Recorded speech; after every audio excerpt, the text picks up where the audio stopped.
ह्या कारखान्यावर जराशा लोकांना नोकरीला लागले म्हणून काही लोकांना बायका दिल्या होत्या. आता त्यांच्या बायका सुद्धा नोकरीला नाहीत म्हणून बायका सुद्धा जाण्याची वेळ आलेली आहे. सध्या निवडणुकीचे वारे वाहत असताना बंद पडलेल्या सूतगिरणीचा विषय देखील चर्चेत आलाय. शेकडो तरुणांना रोजगार देणारी सूतगिरणी मागील काही वर्षांपासून बंद पडल्यानं अनेकांची नोकरी गेली आहे. अनेकांचा रोजगार बंद पडलाय. सूतगिरणीमध्ये नोकरी मिळाल्यानं अनेकांची लग्न देखील झाली होती. मात्र आता हेच लग्न मोडण्याची वेळ या तरुणांवर आल्याची प्रतिक्रिया उपस्थितांनी दिली आहे. रोज सूतगिरणी बंद झाल्यामुळं काही फुटाळा, डोळेस, याच्यातले काही कर्मचारी होते. 100 पोरं कामाला होते. एक कुरणी चालू होती याच्यामध्ये. त्यामुळे समजा काही येतं समजा व्यवस्थित चाललं होतं.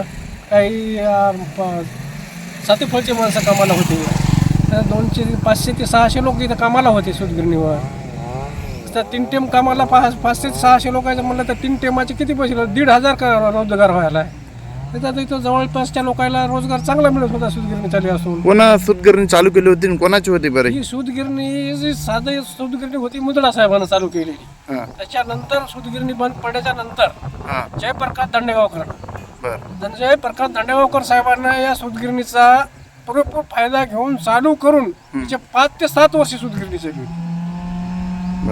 त्याच्यामध्ये चांगला मला आता नवीन चेअरमन झाले, नवीन याच्यामध्ये झाला. आता याच्यामध्ये साहेबांना सूतगिरणी चालू करून दिल्याच्या नंतर मग पूर्वीचं काय झालं, कारखान्याचं काय भांडवल टाकून सूतगिरणी चालू करून दिली. जयप्रकाश दांडेगावकर याच्यासाठी चांगला सहभाग करून या गिरणीचा फायदा करून दिला. आमचे शेअर्स काढून दिले त्याला. उसातून काही शेअर्स सभासदांचे काढून दिले ते.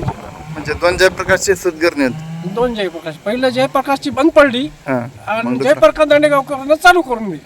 आणि जयप्रकाश मुंदडा साहेबांनी जे काय केलं ते बंद पाडलं.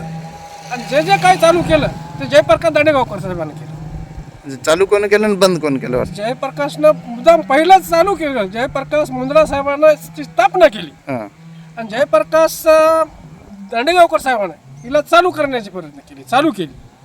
मग बंद कोण केले बरं? बंद नंतर मग पुढे चेअरमन झाले त्याचे. आता चेअरमन कोण झालं, त्याच्यात पुन्हा बदलले, त्याच्या पुन्हा त्याचं इलेक्शन झालं, प्रशासक लागलं.